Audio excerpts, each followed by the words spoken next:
Hello guys and welcome to MotorBeam. Right next to me is Himalayan sibling or a subordinate or a modification. I don't know what should I call this,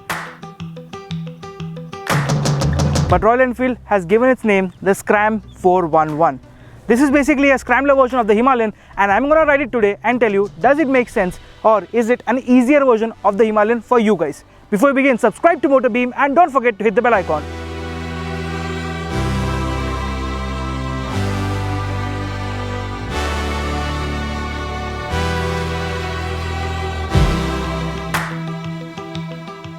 The major change on this motorcycle compared to the Himalayan is basically the front fascia as well as the front tire. The front, a bit on the hanging parts, and that's about it. You can see that the headlight is still the same, but the mounting unit is different. This is a cover which has a Royal Enfield logo, and it is a metal unit which houses the meter as well. Meter is coming from the Meteor. Then again, the color is a little different. The tire is 19-incher, smaller but thicker at 100 section. Suspension travel is exactly the same, and everything else is almost the same from the hanging part, that is the engine and everything else. But then again, the tank is the same, but the cover above it has gone away. So basically, this is a dialed down version of the Himalayan. If we come to this extreme end, that is the tail, you can see that the mudguard is a little bit different. Indicators have come down a little. The tail light is the same. The housing is slightly bit different, but the main difference is this. The grab rails are quite a lot smaller. They are much more accessible. So if there's a pillion who wants to swing his leg or swing her leg up, then there is no hindrance as such. But then again, if you want the Himalayan's actual grab rail which has some support as well, you can get that as an accessory package. The main difference again comes a little ahead, that is the seat. Now there is no split seat setup. This is a single piece seat with a rib pattern, and the cushioning has actually become better. And the last difference is the name over here with this panel being changed. Everything else, the exhaust shape, the design, the foot peg placement, everything from the rear, even the monoshock is exactly the same to the Himalayan. Gonna tear it all down. Gonna tear it all down. Now, as I said, the meter is coming from the Meteor. Thing is that it is essentially the same meter, but then again the color is a little bit different, and that is the only change. It houses a black color ring outside and a black background on the inside. It's a normal LCD with a tripper pod on the right side. Now note this, tripper pod is not standard in any of the variants of the Scram. You will have to buy it separately, and that will come at a cost that Royal Enfield hasn't shared with us. That's it. The switch gears are exactly the same, but then again there is one difference. Since we know that Meteor had an I button that was on the left, for the Scram it is on the right ahead of the kill switch. While if you are throttling, you cannot really change the buttons, you cannot really change the numbers using that button, but then again if you let go of the throttle, you can use it pretty nicely. The weight of this motorcycle is 5 kgs less than the standard Himalayan.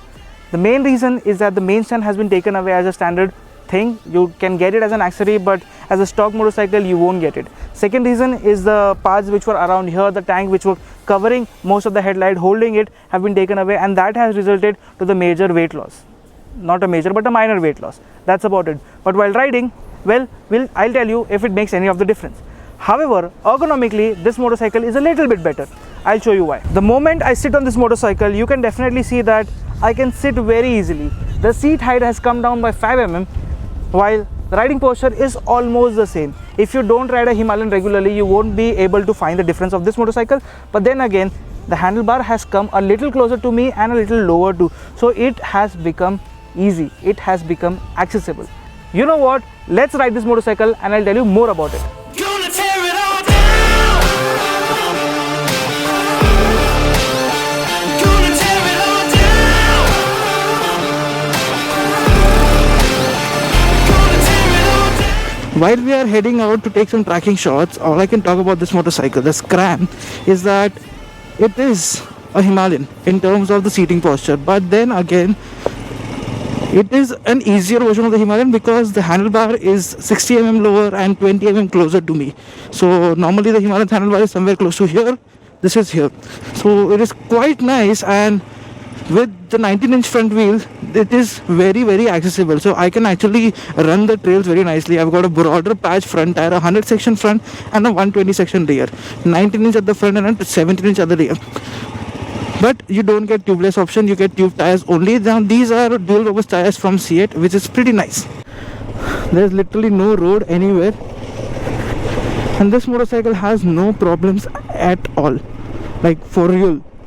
Now it's been quite some time we are trying to reach the highway, and with my height I can actually stand, but the good part is that whoever has a phobia of having a visor up front and the handlebar, sorry, the headlight does not move with the handlebar, it's been taken away over here, so it feels very easy to ride, and you can actually scramble around because the front tire has amazing feedback.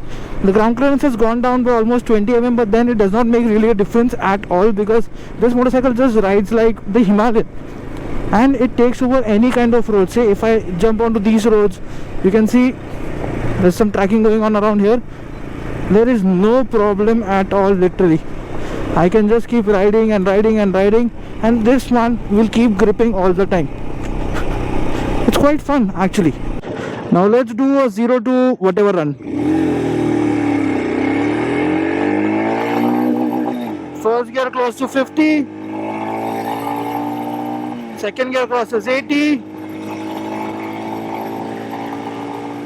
and it crosses 100 in the third gear itself, goes up to 110, and the fourth gear I guess it will go across 120 and a max up to 130, I suppose. That's it.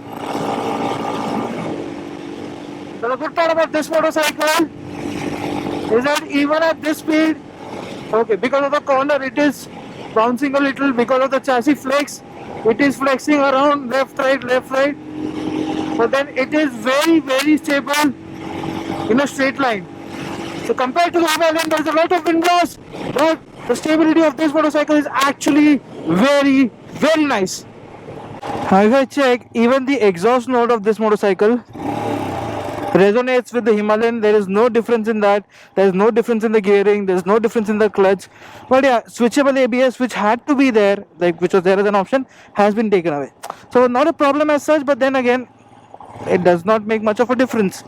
This is a multi-purpose adventure motorcycle, and it does make sense. The seat is nice. The ergonomics are comfortable. The ergonomics are actually more accessible, to be very honest. If anybody feels that the Himalayan is a little too intimidating because of the size and everything, this becomes accessible. The overall tire, suspension and the chassis setup is very nice, very well balanced. It is a bit more front bias, so the input from the handlebar does make a lot of difference. So riding this motorcycle off the road is actually quite fun, and it is staying in control, dude. It is a proper scrambler now. If I say that the ESG scrambler, if I try to compare it with the ESG scrambler, where this one is a lot different. This one is better, softer, handleable. I don't know if that is a word, but then yeah, it is 5 kgs lighter than the Himalayan, making it much more accessible. And then again, the seat height has dropped down by 5 mm.